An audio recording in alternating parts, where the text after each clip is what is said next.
He used to say it with this smug little laugh that made my skin crawl. "You wouldn't last a week without my money." The words would roll off his tongue like honey laced with poison, sweet enough to make you listen but bitter enough to leave scars. For 3 years, I believed him. 3 years of walking on eggshells, of making myself smaller so his ego could grow larger. 3 years of hearing how I was lucky to have him, how I'd be nothing without his support, how I should be grateful for everything he provided. Marcus had a way of making generosity feel like a leash. Every dinner he paid for came with a lecture about financial responsibility. Every gift came with strings attached. Every kind gesture was actually an investment in his own superiority complex.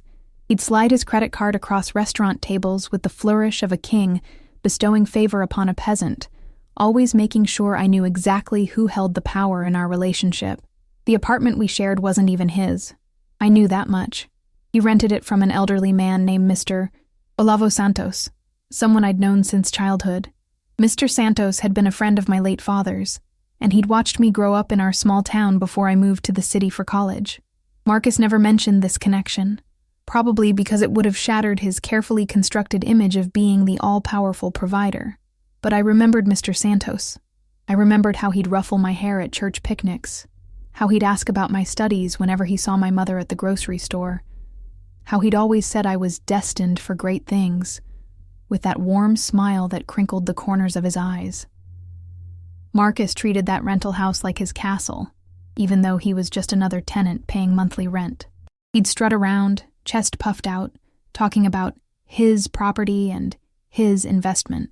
The irony was lost on him, but it wasn't lost on me. I saw how he'd dodge questions about the mortgage, how he'd change the subject when people asked about property taxes, how he'd get defensive when anyone suggested he might not actually own the place. The house itself was beautiful, a charming 2-story colonial with ivy climbing the brick walls and a wraparound porch that seemed to whisper stories of better times. It had character, history, the kind of bones that spoke of permanence and belonging. Everything Marcus pretended to be but wasn't. I'd catch myself staring out the kitchen window sometimes, watching the neighbors walk their dogs or tend their gardens, wondering what it would feel like to actually belong somewhere, instead of just existing in someone else's space as a barely tolerated guest. The end came on a Tuesday. Isn't it funny how the most significant moments in our lives often happen on the most ordinary days? There was nothing special about that Tuesday. No anniversary, no holiday, no particular reason for the universe to choose that moment to shift everything into motion. I'd been working late again, hunched over my laptop at the kitchen table, trying to finish a freelance project that would bring in a few $100s. Every penny mattered, even though Marcus made it clear that my contributions were laughably insignificant compared to his real income from his corporate job.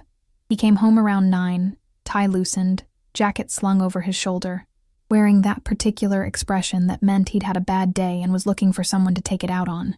I braced myself, fingers still typing, hoping I could become invisible enough to avoid whatever storm was brewing behind his eyes. "Still playing businesswoman?"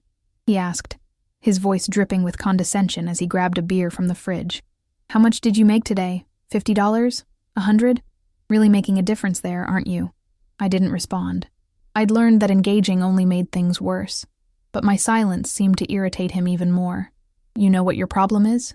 he continued, settling into his chair like a judge preparing to deliver a sentence. "You live in this fantasy world where you think you're independent, where you think you're some kind of entrepreneur. But look around you, sweetheart. Look at this house, this furniture, this life. None of it would exist without me." He gestured grandly around the living room, as if he were the architect of our entire existence, rather than just the guy who signed the rent checks. "You wouldn't last a week without my money," he said, taking a long swig of beer. "Not a week. You'd be back at your mother's house so fast it would make your head spin, sleeping in your childhood bedroom, admitting that everything I said was true." Something snapped inside me that night. Maybe it was the way he said, "your mother's house," like it was a prison sentence. Maybe it was the casual cruelty in his voice, the absolute certainty that I was nothing without him. Or maybe it was just that I'd finally heard those words one too many times, and they'd lost their power to make me small. I closed my laptop slowly, deliberately, and looked at him, really looked at him, for the first time in months. What I saw wasn't the successful, confident man he pretended to be. I saw a scared little boy who needed to tear others down to feel tall, who built his self-worth on the foundation of someone else's perceived weakness. "You know what, Marcus?" I said, my voice steady despite the earthquake happening inside my chest. "You're right. Let's find out." The look of confusion on his face would have been comical if the moment hadn't been so serious. He'd expected me to cry, to beg, to promise I'd be better. He hadn't expected me to call his bluff. "Find out what?" he stammered. "Whether I can survive without your money, whether I can make it on my own, whether everything you've been telling me for 3 years is actually true." I stood up, and for the first time in our relationship, I felt taller than him. "I'm leaving, Marcus. Tonight. And we're going to see exactly how long I can last without you." Packing 3 years of life into 2 suitcases was like trying to fit an ocean into a teacup. Every item I touched came with a memory, a story, a moment of choosing what mattered enough to carry into an uncertain future. Marcus sat in his recliner, beer in hand, watching me with the detached interest of someone observing a mildly entertaining television show. He didn't try to stop me. He didn't apologize. He didn't even get up to help. He just sat there, occasionally muttering comments designed to make me doubt my decision. "You'll be back," he said when I zipped up the first suitcase, "probably by the weekend. The bills alone will crush you," he added as I folded my winter coats. "You have no idea how expensive it is to actually live in the real world. Your mother's going to love having her failure daughter back home," he chuckled as I gathered my toiletries from the bathroom we'd shared for 3 years. Each comment bounced off me like rain on a windshield. I was already somewhere else in my mind, already planning, already strategizing, already free. The hardest part wasn't the packing or the comments. It was walking through that house one last time, remembering the version of myself who'd believed she belonged there, who'd thought love meant accepting crumbs and calling them a feast. I paused in the doorway of the bedroom, looking at the bed where I'd lost so much of myself over the years. The room felt smaller now, less significant. It was just a space, just walls and furniture and the ghost of a woman who'd forgotten her own worth. "Last chance to come to your senses," Marcus called from the living room. "I'm not going to beg you to stay. I'm not going to chase after you. If you walk out that door, you're on your own." I smiled, hefting my suitcases and heading for the front door. That's exactly what I'm counting on. The night air hit my face like a blessing as I stepped off the porch. Behind me, the house glowed with warm light, looking cozy and inviting and completely hollow. In front of me, the world stretched out in all directions, full of possibility and uncertainty, and the kind of freedom that tastes like electricity on your tongue.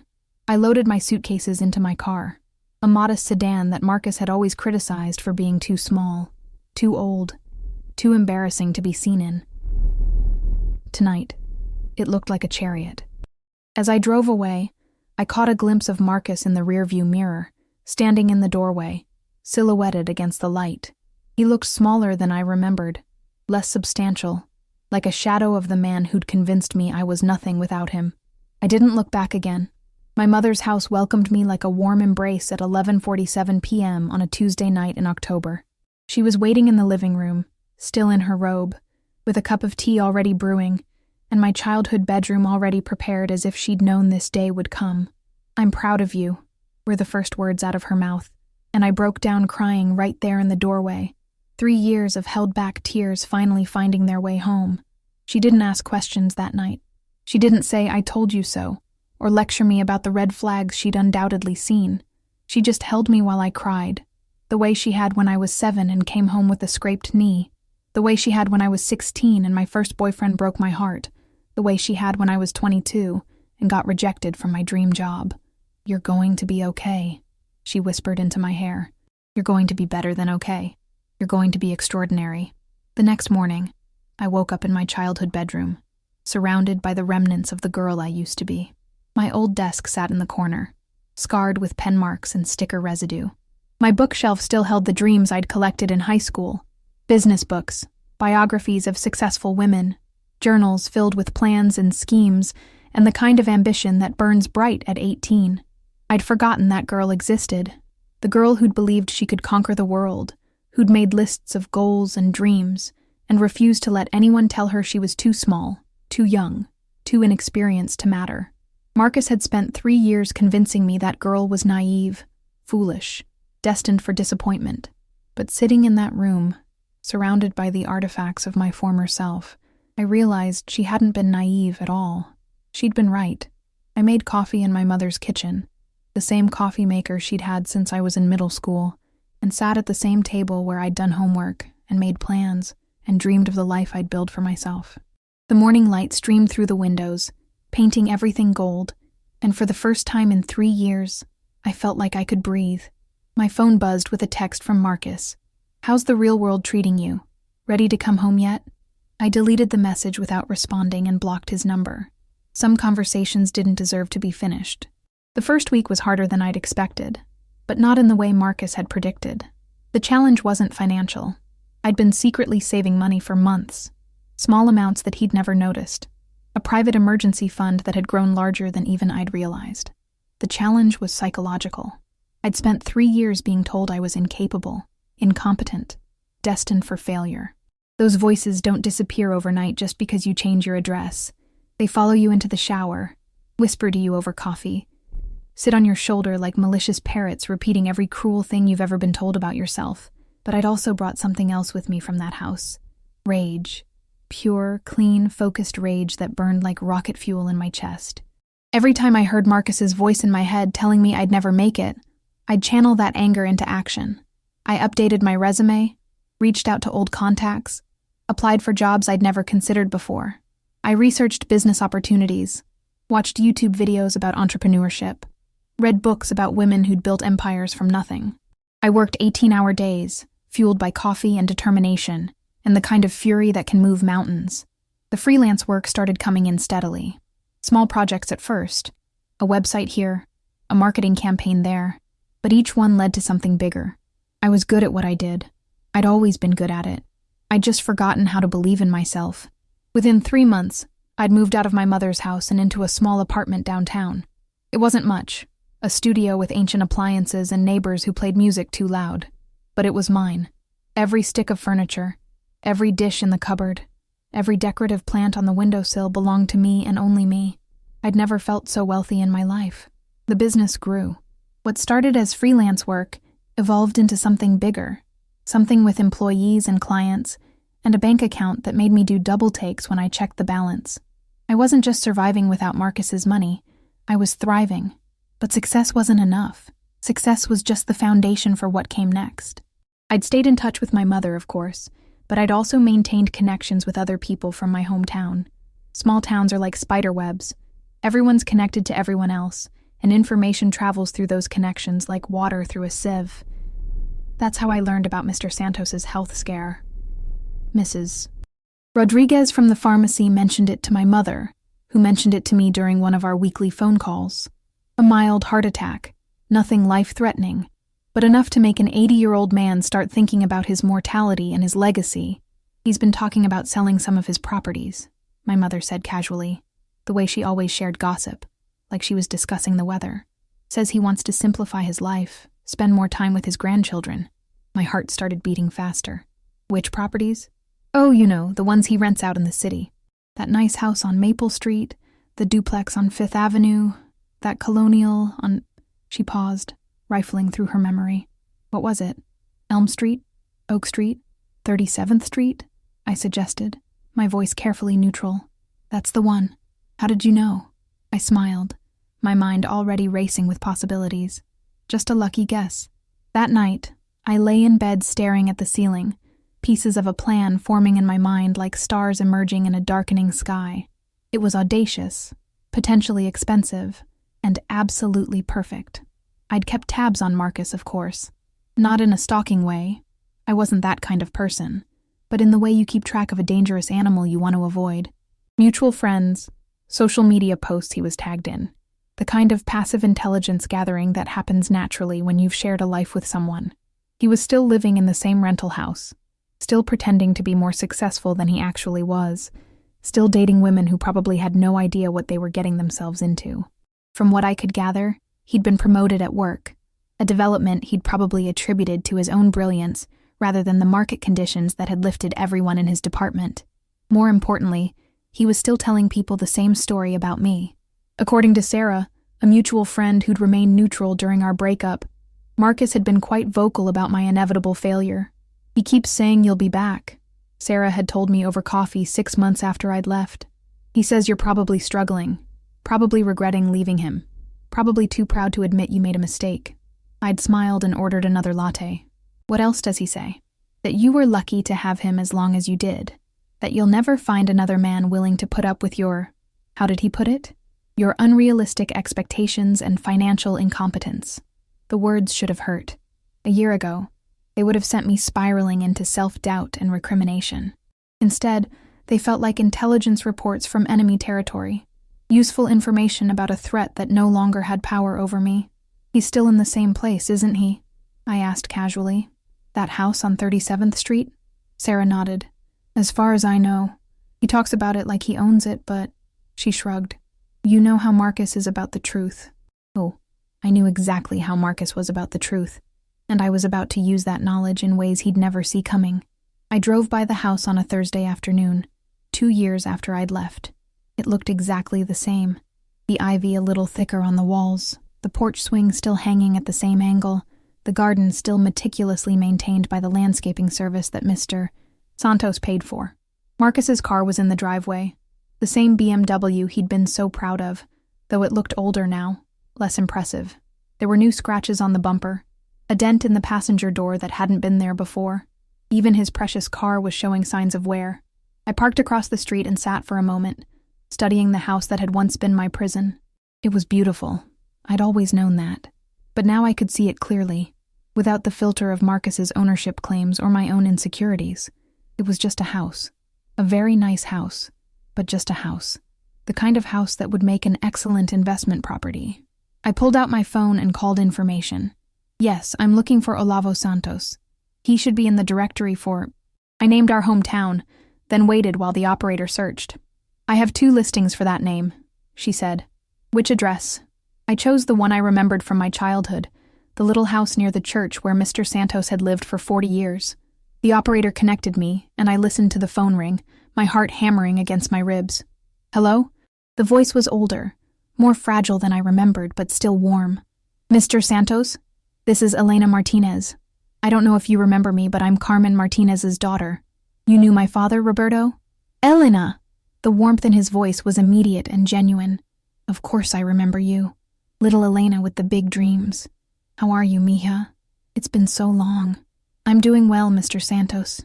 Very well, actually. I heard you weren't feeling your best lately, and I wanted to check on you.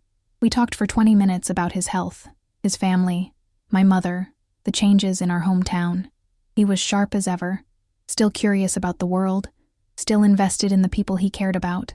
I heard through the grapevine that you might be thinking about selling some of your rental properties, I said eventually, as casually as I could manage. He chuckled. News travels fast in small towns. Yes, I've been considering it. I'm not getting any younger, and managing properties from here is becoming more complicated. Why do you ask? I've been looking for investment opportunities. I've done well for myself these past couple of years, and I'd love to get into real estate. If you're serious about selling, I'd be very interested in discussing it with you. Which property were you thinking about? My smile was probably audible through the phone. That beautiful colonial on 37th Street. I've always admired that house. There was a pause, and I could almost hear him thinking. That's a good property. Great neighborhood, solid structure, reliable tenant. Well, mostly reliable. He's been late with the rent a few times lately, but nothing too serious. Late with the rent. Marcus, who'd spent 3 years lecturing me about financial responsibility, had been late with his rent. The irony was delicious. I'd be very interested in learning more, I said. Would it be possible for us to meet and discuss the details? Of course, mija. I was planning to visit the city next week anyway, to check on the properties. Why don't we meet for coffee? I'd love to catch up properly. We made arrangements to meet at a cafe downtown, far from 37th Street, and the man who had no idea his world was about to change forever. Mr. Santos looked older than I remembered, but his eyes still held the same kindness that had made him a favorite among the neighborhood kids 30 years ago. He ordered black coffee and a pastry, settling into the booth across from me with the careful movements of someone who'd recently been reminded of his mortality. You look wonderful, Elena, he said, studying my face with grandfatherly approval. Success suits you. Thank you. I've been very fortunate. Fortunate, maybe, but I suspect it's been more than luck. Your father always said you had his business sense, but your mother's determination. That's a powerful combination. We talked about family, about the old neighborhood, about the changes that had transformed our small town over the decades. He told me about his grandchildren, about his late wife, about the heart attack that had scared him into reassessing his priorities. I've been thinking about selling the rental properties for a while now, he said eventually. The income is nice, but the headaches are getting to be too much. Dealing with repairs, maintenance, problem tenants. It's a young man's game. Tell me about the house on 37th Street. His expression grew slightly complicated. It's a beautiful property. I bought it 15 years ago, fixed it up, rented it out. The location is excellent. The bones are solid. The potential is enormous. But, he sighed, the current tenant has been challenging. Nice enough young man, but he's been late with rent more often than I'd like, and he's made some modifications to the property without asking permission. Nothing major, but it shows a lack of respect for the arrangement. I nodded sympathetically, thinking about Marcus's habit of treating other people's property like his own personal kingdom. He's also been telling people he owns the house, Mr. Santos continued, his voice taking on a note of irritation. I've had neighbors call me asking about property taxes, people congratulating me on selling to him. It's been awkward. The audacity was breathtaking, even for Marcus. He'd been so committed to his fiction that he'd convinced the neighbors he owned the house he was renting. What would you be asking for a property like that? I asked. Mr. Santos named a figure that was higher than I'd expected, but not unreasonable for the market. More importantly, it was well within my budget, a budget that had grown significantly thanks to 2 years of focused work and careful saving. I'd be prepared to make a cash offer, I said. No financing contingencies, no lengthy approval processes. We could close within 30 days if you're interested. His eyebrows rose. Cash? That's very appealing. Most buyers need financing these days. I believe in being prepared for opportunities. We spent the next hour discussing details. Property taxes, maintenance history, neighborhood trends, rental income potential. Mr. Santos was a thorough businessman, despite his grandfatherly demeanor, and I respected him for it. There is one complication, he said, as we prepared to leave. The current tenant has a lease that doesn't expire for another 6 months. You'd need to honor that lease or negotiate an early termination. I smiled. I don't think that will be a problem. In fact, I suspect the tenant might be quite motivated to find alternative housing arrangements. Mr. Santos looked puzzled, but didn't push for details. Well, if you're serious about this, I'll have my lawyer draw up a purchase agreement. You can review it with your attorney, and if everything looks good, we can move forward. I'm very serious, Mr. Santos, and I think this arrangement will work out perfectly for both of us. The closing took place on a Tuesday morning in early spring, exactly 2 years and 5 months after I'd left Marcus's house with nothing but 2 suitcases and a broken heart. I sat in the lawyer's office, signing document after document, transferring funds with the casual efficiency of someone who'd built a life worth living. Mr. Santos was there, of course, along with his attorney and the real estate agent who'd handled the paperwork. I'd brought my own lawyer, a sharp woman named Patricia, who'd guided me through the process with the kind of competence that comes from decades of experience. Congratulations, Patricia said as we shook hands after the final signature. You're now the owner of a beautiful piece of property. I was the owner. Me. The woman who supposedly couldn't last a week without Marcus's money now owned the house where he'd spent 3 years convincing me I was nothing. The keys felt heavy in my hand, weighted with symbolism and possibility, and the kind of justice that tastes like victory. What are your plans for the property? Mr. Santos asked, as we prepared to leave. I'm going to be a very hands-on landlord, I said. I believe in maintaining high standards and ensuring my tenants understand their responsibilities. He nodded approvingly. That's the right approach. The current tenant, well, you'll need to decide how to handle that situation. His lease runs through August, but given his recent payment issues, I'll review the lease terms carefully and proceed accordingly. What I didn't tell him was that I'd already reviewed the lease terms. I'd obtained a copy through public records, studied every clause, understood every provision. Marcus's lease had an interesting clause about late payments. 3 late payments in a 12-month period constituted grounds for immediate termination. According to the payment records Mr. Santos had provided, Marcus had been late 4 times in the past year.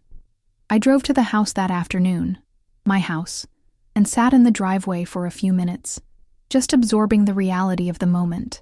The same ivy climbed the same brick walls. The same porch swing moved gently in the breeze. The same garden bloomed with the same flowers. But everything had changed. The power dynamic, the ownership structure, the future possibilities. All of it had shifted in ways that Marcus couldn't even imagine. I used my key to open the front door and walked through rooms that had once been my cage. The furniture was the same, the decorations unchanged, the whole space frozen in time like a museum of my former life. But I wasn't the same person who'd lived here. I was stronger now, wealthier, more confident, more certain of my own worth. I was the woman Marcus had tried to convince me I could never become. I was the landlord now. I decided to handle the notification personally. I could have sent a letter, could have had my lawyer deliver the news, could have maintained the professional distance that most landlords prefer. But this wasn't just a business transaction. This was personal. I waited until evening, until I knew Marcus would be home from work, until the stage was perfectly set for the conversation that would change everything. The doorbell rang at 7:30 p.m. on a Wednesday. I listened to his footsteps approaching, imagined his confusion about who might be visiting, pictured his face when he opened the door. Elena? His voice was a mixture of surprise, confusion, and something that might have been hope. "What are you doing here?" I smiled, the same polite smile I'd perfected during 3 years of client meetings and business negotiations. "Hello, Marcus. I hope I'm not interrupting anything important."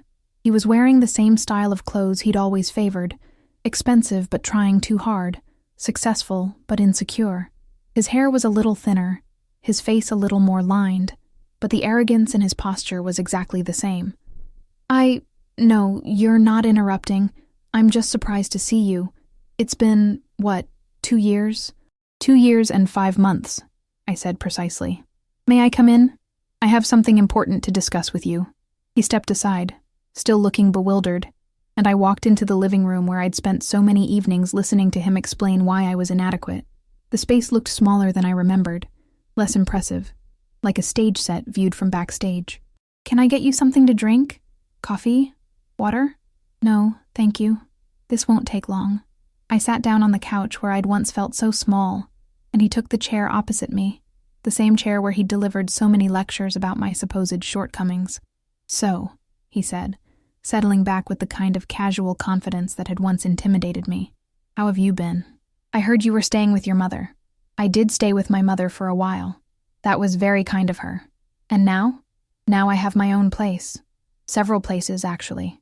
I've been doing quite well for myself." Something flickered in his eyes. Surprise? Maybe. Or skepticism. "That's good. I'm glad to hear it. In fact, I've been so successful that I've started investing in real estate. I just closed on a very nice property, as a matter of fact." "Oh?" His interest was clearly forced, the kind of polite attention you give to someone else's boring accomplishments. "Yes, a beautiful colonial house. Great neighborhood, solid bones, excellent investment potential. You'd probably recognize it, actually." I pulled out the deed, the official document that proclaimed me the legal owner of the house where we were sitting. I set it on the coffee table between us, close enough for him to read the address. The change in his expression was worth every penny I'd paid for the property. This is the house where you've been living for the past 4 years," I finished. "The house you've been renting from Mr. Santos. The house that, as of yesterday, belongs to me." He stared at the document like it was written in a foreign language, his brain struggling to process information that didn't fit his worldview. "You bought the house?" "I bought the house. But where did you get the money?" I smiled, remembering all the times he'd asked me variations of that question, all the times he'd made me feel like I had to justify my existence. "I earned it, Marcus. I worked for it, saved it, invested it, and grew it. Just like you always said I couldn't do." He stood up abruptly, pacing to the window, his hands clenched into fists. "This is insane. You can't just buy someone's house. I can buy anyone's house, as long as they're willing to sell and I can afford the price. That's how real estate works. But I live here. I've been living here for years, as a tenant, and now you have a new landlord." He turned to face me, and I saw something I'd never seen before in his eyes. fear. Not the manufactured worry he'd used to manipulate me, but real, genuine fear about his future. "What do you want?" he asked. "I want you to understand something," I said, standing up and moving to the window where I'd once stared out at a life I thought I'd never be able to afford. 2 years ago, you told me I wouldn't last a week without your money. You were so certain I'd fail, so convinced of my incompetence, so sure that I was nothing without you. I turned back to face him, and for the first time in our entire relationship, he was the one who looked small. "You were wrong, Marcus. Not only did I survive without your money, I thrived. I built a business, accumulated wealth, and became the kind of person who can buy houses on a whim. I became everything you said I'd never be. So what happens now?" he asked, his voice barely above a whisper. I walked to the coffee table and picked up the deed, folding it carefully and placing it back in my purse. "Now you have 30 days to find somewhere else to live." The legal process was surprisingly straightforward. Marcus had been late with rent payments multiple times, which violated the terms of his lease. As the new owner, I had the right to terminate his tenancy for cause, and I had the documentation to support my decision. My lawyer, Patricia, handled most of the paperwork, but I made sure to stay involved in every step of the process. This wasn't just about removing a problematic tenant. This was about reclaiming my power, my agency, my right to exist in the world without someone else's permission. "Are you sure you want to proceed with this?" Patricia asked during one of our meetings. "I understand there's personal history here, but evictions can be emotionally complicated, especially when you know the tenant." "I'm absolutely certain," I said. "This is exactly what needs to happen." The eviction notice was served on a Thursday morning by a professional process server. I wasn't there to witness it, but I'd hired a property management company to handle the day-to-day aspects of the eviction, and they provided me with detailed reports about every interaction. Marcus called me that evening, his voice shaking with rage. "This is harassment," he said without preamble. "This is vindictive and petty, and I'm not going to stand for it." "It's business," I replied calmly. "You violated the terms of your lease, and I'm exercising my rights as a property owner. I was only late a few times, and I always paid eventually. The lease specifies that 3 late payments in a 12-month period constitute grounds for termination. You've been late 4 times. I'm being generous by giving you 30 days instead of pursuing immediate eviction." "You planned this." His voice cracked with the realization. "You bought this house specifically to kick me out." "I bought this house because it's a good investment. What happens to the current tenant is secondary to my business interests." It was a lie, of course. I'd bought the house specifically to kick him out, specifically to demonstrate that the woman he'd dismissed as helpless was now powerful enough to control his living situation. But he didn't need to know that. "I'll fight this," he said. "I'll take you to court. I'll prove that this is personal revenge, not legitimate business." "You're welcome to try," I said, "but I'd recommend saving your money for a security deposit on a new place. You're going to need it." Marcus didn't go quietly. Over the next 3 weeks, he tried every tactic he could think of to avoid the inevitable. He called me daily, alternating between threats and pleading, between rage and what he probably thought was charm. "You're being unreasonable," he said during one particularly long voicemail. "I've been a good tenant. I've taken care of the property. I've made improvements. I've been part of this community. You can't just throw me out because of some personal vendetta." The property management company reported that he'd been showing the house to potential roommates, apparently hoping that splitting the rent would make it more affordable. He'd also been telling neighbors that there had been a misunderstanding about the ownership, that he was working things out with the new landlord. But the most telling development came during the 3rd week, when my lawyer received a call from Marcus's attorney. Yes, he'd actually hired a lawyer to fight the eviction. "His counsel is claiming that the eviction is retaliatory," Patricia told me over the phone. "They're arguing that you purchased the property specifically to harass their client, and that the late payment violations are pretextual." Can they prove that? They can try, but it would be very difficult. You have a legitimate business reason for the purchase, documented lease violations, and you followed all proper legal procedures. The fact that you have a personal history with the tenant doesn't invalidate your rights as a property owner. What's their endgame? Probably to drag this out as long as possible, hoping you'll get tired of the legal fees and offer some kind of settlement. It's a common strategy in eviction cases. I smiled. Marcus still didn't understand who he was dealing with. The woman he'd known would have been intimidated by legal threats, would have worried about the cost and complexity of a court battle. But that woman was gone, replaced by someone who'd learned to fight for what she wanted. "Tell them we'll see them in court," I said. "And Patricia? I want to handle this personally. I want to be there for every hearing, every deposition, every moment of this process. Are you sure? It might be better to maintain some distance. I'm sure. This is my property, my business, my decision. I want to see it through to the end." The hearing was scheduled for a Tuesday morning in late spring. I arrived early, dressed in my best business suit, carrying a leather briefcase that contained every document, every photograph, every piece of evidence that supported my case. Marcus was already there with his lawyer, a young man who looked like he'd rather be anywhere else. Marcus himself looked haggard, stressed, like a man who'd been fighting a losing battle for too long. Our eyes met across the courtroom, and I saw something in his expression that I'd never seen before: respect. Not the condescending, paternalistic approval he'd once shown when I did something he liked, but genuine respect for an opponent he'd finally realized was worthy of his attention. The judge was a middle-aged woman with silver hair and the kind of no-nonsense demeanor that suggested she'd seen every possible variation of tenant-landlord disputes. "This is a case of contested eviction," she began, reading from the file. "The plaintiff, Elena Martinez, is seeking to remove the defendant, Marcus Thompson, from a residential property based on alleged lease violations." Marcus's lawyer stood first, launching into a speech about harassment, retaliation, and the sanctity of tenant rights. He painted a picture of a vindictive ex-girlfriend using her newfound wealth to exact revenge on an innocent man who'd done nothing wrong except end a relationship. "Your Honor," he said, gesturing dramatically toward me, "this is not a legitimate business dispute. This is a personal vendetta dressed up as a property management issue. Ms. Martinez purchased this property for one reason, and one reason only: to force my client from his home." When it was Patricia's turn, she stood calmly and presented the facts with surgical precision. The late payments, documented with bank records and correspondence. The lease violations, clearly defined in the original rental agreement. The proper legal procedures, followed to the letter.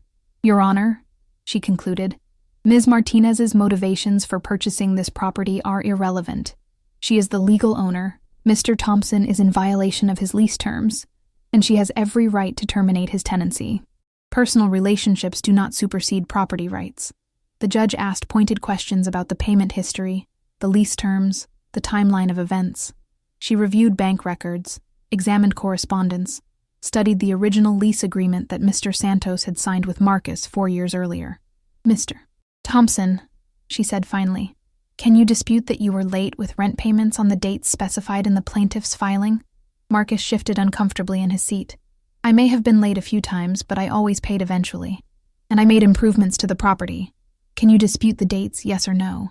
"No, Your Honor, but—" "Miss Martinez," the judge continued, "can you provide documentation showing that you followed proper legal procedures in serving the eviction notice?" "Yes, Your Honor." Patricia handed over the process server's affidavit and the certified mail receipts. The judge studied the documents for several minutes, the courtroom silent except for the whisper of pages turning and the scratch of her pen making notes. "This is a straightforward case," she said finally. "The defendant has admitted to multiple late payments, which constitute clear violations of the lease terms. The plaintiff has followed all proper legal procedures and has provided adequate documentation to support her claims." She looked directly at Marcus. "Mr. Thompson, I understand that this situation is personally difficult for you, but the law is clear. Property owners have the right to enforce lease terms, and tenants have the obligation to comply with those terms. Your personal relationship with the plaintiff, whatever it may have been, does not excuse violations of your rental agreement." She looked at me next. "Ms. Martinez, you have the right to reclaim your property. However, I will give Mr. Thompson an additional 2 weeks beyond the original notice period to find alternative housing, given the personal circumstances involved." The gavel came down with a sharp crack that echoed through the courtroom like a gunshot. Court is adjourned. Those last 2 weeks were surreal. I drove by the house occasionally, watching the steady stream of moving trucks and storage units, witnessing the dismantling of the life Marcus had built, in the space where I'd once felt so small. He called me once during that period, his voice different than I'd ever heard it. Quiet, defeated, almost philosophical. "I underestimated you," he said without preamble. "I thought I knew who you were, but I was wrong." "You saw who I was when I was with you," I replied. "That wasn't the real me. That was just the version of myself I became when I believed your stories about who I was supposed to be. I never meant to." He trailed off, and I could hear him struggling with words that had never come easily to him. "You never meant to what, Marcus? To convince me I was worthless? To make me feel like I couldn't survive without you? To spend 3 years tearing down my confidence so you could feel better about yourself? I thought I was helping you. I thought I was being realistic, preparing you for the real world. You were protecting yourself," I said. "You were so afraid that I might actually be capable of more than you wanted to believe, because if I was capable, then your whole narrative about being my savior would fall apart." There was a long pause, and when he spoke again, his voice was barely a whisper. "You're right. I was scared. I was scared you'd realize you didn't need me, scared you'd leave, scared you'd become someone I couldn't control. Well, congratulations. All your fears came true. Where will you go from here?" he asked. "I don't know yet. Maybe I'll live in the house myself for a while. Maybe I'll rent it to someone who actually appreciates having a roof over their head. Maybe I'll sell it and buy something bigger. I have options now, Marcus. I have choices. I have power. And me? You'll figure it out. You're a survivor, remember? You're the one who's so good at adapting, so skilled at making things work in your favor. I'm sure you'll land on your feet." It was the last conversation we ever had. On the day Marcus officially moved out, I stood in the empty house that had once been my prison and was now my trophy. The rooms echoed with emptiness, but they also hummed with possibility.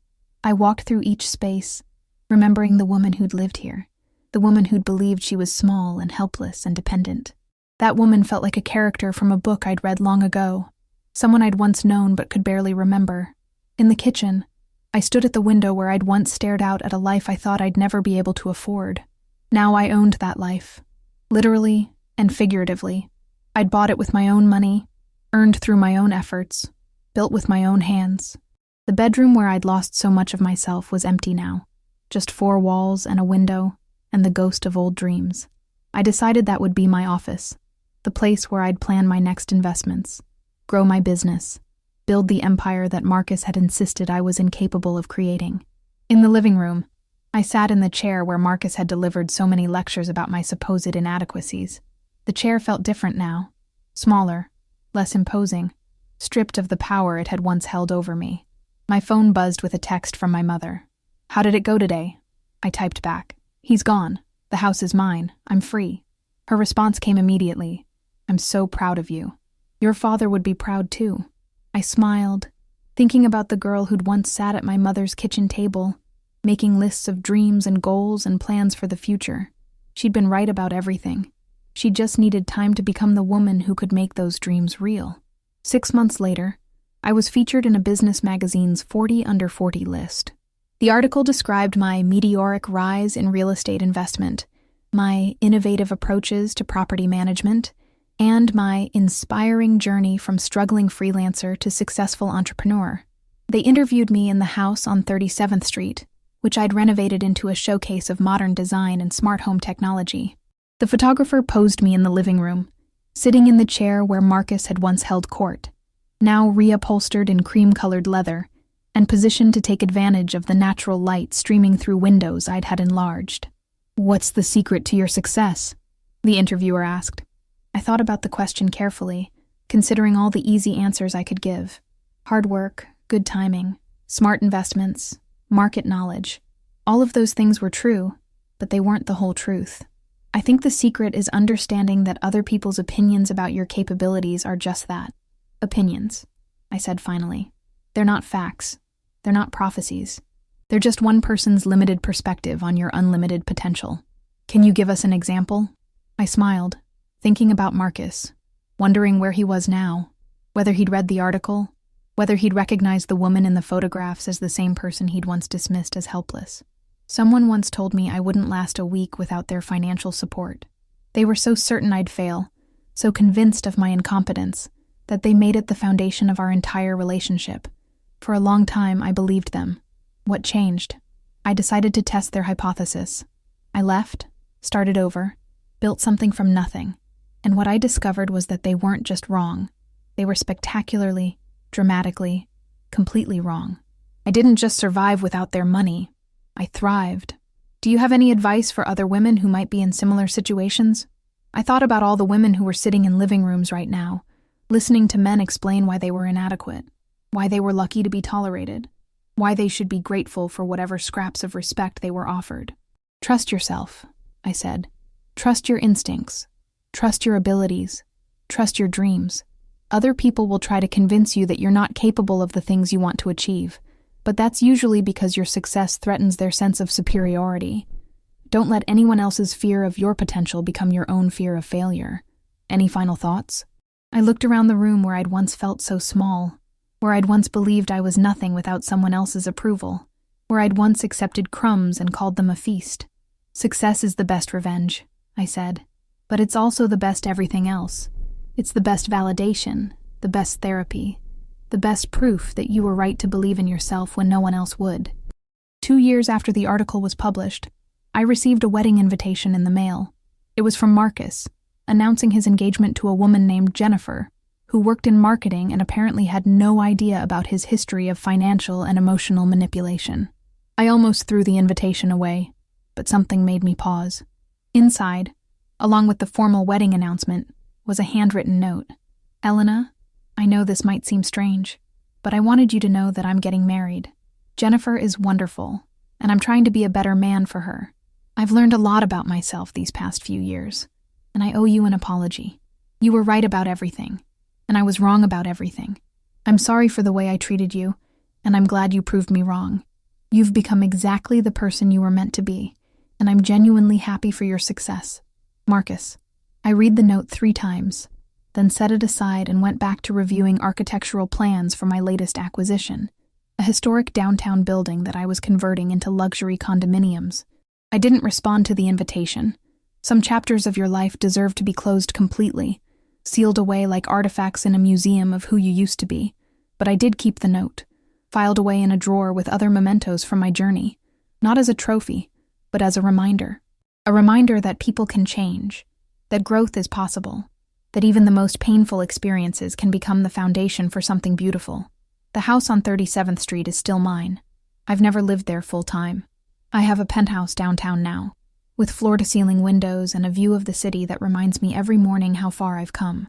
But I keep the house as a rental property, and I've been fortunate to find tenants who appreciate what they have, who pay their rent on time, who treat the space with respect.